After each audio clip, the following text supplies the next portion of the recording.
అవకాశం లేకుండా చేసి పారేశాం. ఇప్పటికే కొన్ని అనుమానాలు మనకి చైనాపై ఉన్నాయి, టర్కీపై ఉన్నాయి. టర్కీ వాళ్ళకి ఆయుధాలు సప్లై చేసింది.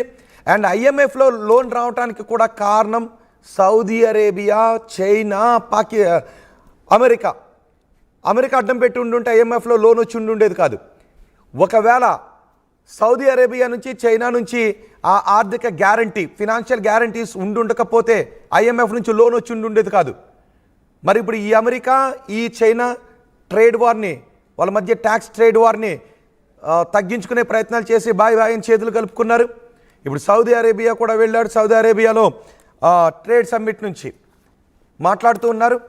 కానీ ఆ దేశాలన్నీ కూడా భారత్కే సపోర్ట్ చేస్తాయి. పాకిస్తాన్కి మేము డైరెక్ట్గా సపోర్ట్ చేస్తామని చెప్పలేదు. చైనా విషయంలో మనకు కొన్ని అనుమానాలు ఉన్నా సౌదీ కూడా భారత్ మాకు స్నేహితుడనే ఇచ్చింది.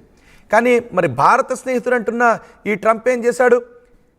మీ దేశంలో ఉన్న హఫీజ్ సయీద్ని భారతదేశానికి అప్పగించండి అని కదా అడగాలి. వాళ్ళ విమానాన్ని హైజాక్ చేసి మరీ విడిపించుకుని వెళ్ళిపోయిన ఉగ్రవాది ఇప్పుడు మీ దేశంలో ఉన్నాడు, అప్పగించండి అని కదా చెప్పాలి. లేదు, మీరు బలమైన దేశం అని పాకిస్తాన్ని ఎలాగంటారు? మిస్టర్ ట్రంప్, పాకిస్తాన్ బలమైన దేశం కాదు, మా గోటి ముక్కతో సమానం. కానీ మీరు పాకిస్తాన్ బలమైన దేశంగా ఏ మూలను చూస్తున్నారో నాకు అర్థం కావట్లేదు. బహుశా పాకిస్తాన్తో మీరు చేసుకున్న ఒప్పందం, మీ ట్రేడ్ ఒప్పందం మరోసారి వాళ్ళకి ఆయుధాలు సమకూర్చడానికి. అందుకే ఇప్పటికీ భయపడుతున్నది ఏంటి అంటే, మనం 47లో, 65లో, 71లో, 99లో ఇన్ని అవకాశాలు వచ్చాయి. ఇప్పుడు 25లో మరోసారి అవకాశం వచ్చింది. పాకిస్తాన్ గట్టి కొట్టి మన పీఓకని తెచ్చుకునే అవకాశం. ఒకవేళ ఇప్పుడు వదిలేస్తే మళ్ళీ ఇంకోసారి 45లోనో 55లోనో అయ్యో 25లో మనం కొట్టేసి ఉండాల్సిందని 45లోనో 55లోనో అనుకుంటామా అనేటటువంటి డౌట్ చాలామందిలో ఉంది. కానీ మనం చాలా బలంగా ఉన్నాం. భవిష్యత్తులో ఏ దేశం కూడా భారత వైపు కుట్రతో, బుద్ధితో, వంకర బుద్ధితో చూసేటటువంటి అవకాశం లేని భారత్ని మనం నిర్మించబోతున్నామనే ఒక బలమైన సంకల్పం దిశగా మనం వెళుతున్నాం. భవిష్యత్తులో అదే జరగబోతుంది. అదంపూర్ ఎయిర్పోర్ట్ని కొట్టేశామంటే ప్రధాని అక్కడికి వెళ్ళి అదంపూర్ ఎయిర్పోర్ట్ వాళ్ళ కన్నెత్తు కూడా చూడలేరు. అదంపూర్ ఎయిర్పోర్ట్ వైపుకి వాళ్ళు కొన్ని డ్రోన్స్ని పంపించారు. కానీ మనం S-400తో వాటన్నిటిని గాల్లోనే పేల్చి తుక్కు చేసేసామని చెప్పారు. చూడండి ఒకసారి, ట్రంప్ వెనుక ఉన్నది మన S-400తో వాళ్ళ భూభాగం నుంచి మన భూభాగం పైకి వస్తున్న మిసైల్స్ కానీ, UAVలను కానీ, డ్రోన్లను కానీ వీటన్నిటిని కూడా మనం నాశనం చేసేసాం. అదిగో అదే అదంపూర్ ఎయిర్పోర్ట్, అదంపూర్ సైనిక స్థావరం బ్యాక్డ్రాప్గా సైనికులతో జై భారత్ అని నినాదాలు చేస్తున్న భారత ప్రధాని. కానీ ఆ ట్రంప్ మాత్రం ప్రపంచ వేదికల మీదకి వెళ్ళి నేనే యుద్ధాన్ని ఆపేశాను అని ట్రంప్ అంటూ ఉన్నాడు. అందుకే ట్రంప్ని అంటూ ఉన్నాను, అందుకే అమెరికాని అంటూ ఉన్నాను. నాకు నా దేశమే ముఖ్యం. నా దేశానికి స్నేహహస్తం అందిస్తున్నాను అని చెప్తూ గోడ మీద పిల్లిలాగా ఉండే దేశం గురించి నేను పొగడాలని అనుకోవట్లేదు. ఆఫ్కోర్స్ మేము దౌత్య నీతికి కట్టుబడి ఉంటాం, దౌత్య ధర్మానికి మేము కట్టుబడి ఉంటాం, మానవతా ధర్మానికి మేము కట్టుబడి ఉంటాం, మానవత్వానికి మేము ఎక్కువ విలువలనిస్తాం. మా దేశం మానవత్వానికి ఎక్కువ విలువలనిస్తూ ఉంటుంది.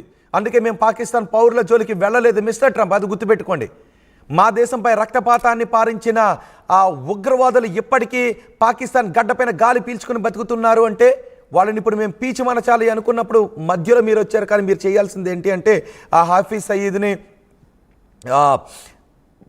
భారతదేశంపై యుద్ధాన్ని ప్రకటించినటువంటి లష్కరే తోయిబా చీఫ్లను వీళ్ళందరినీ కూడా భారతదేశానికి అప్పగించండి.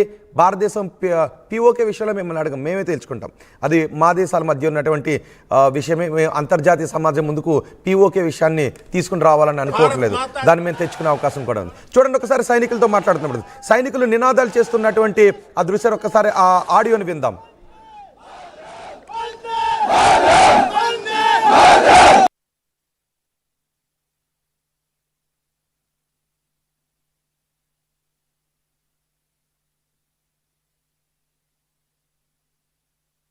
भारत माता की, भारत माता की, भारत माता की, भारत माता की,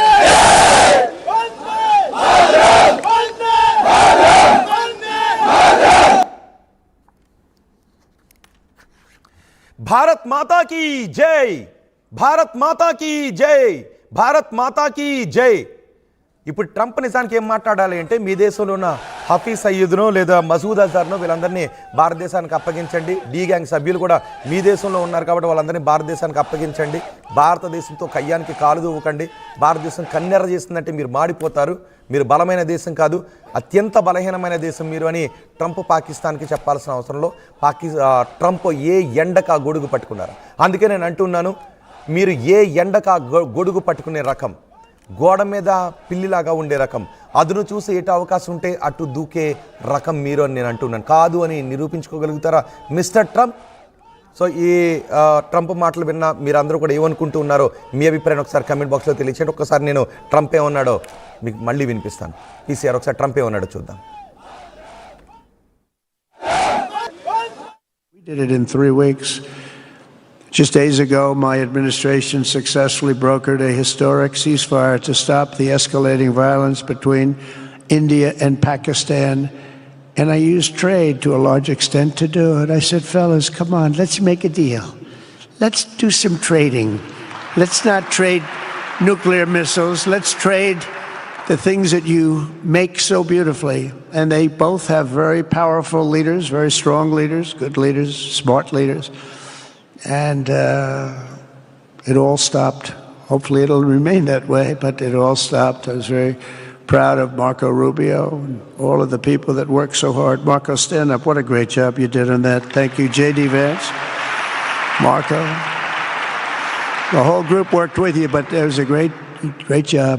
And I think they're actually getting along. Maybe we can even get them together a little bit, Marco, where they go out and have a nice dinner together. Wouldn't that be nice?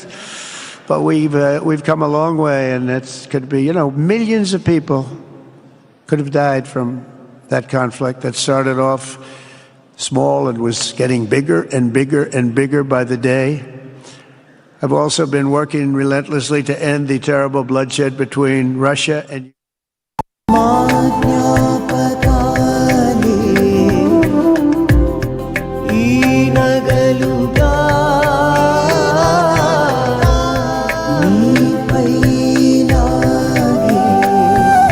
అమ్మాయి గౌరవాన్ని అమ్మలా కాపాడుతుంది. Gokulam signature jewels.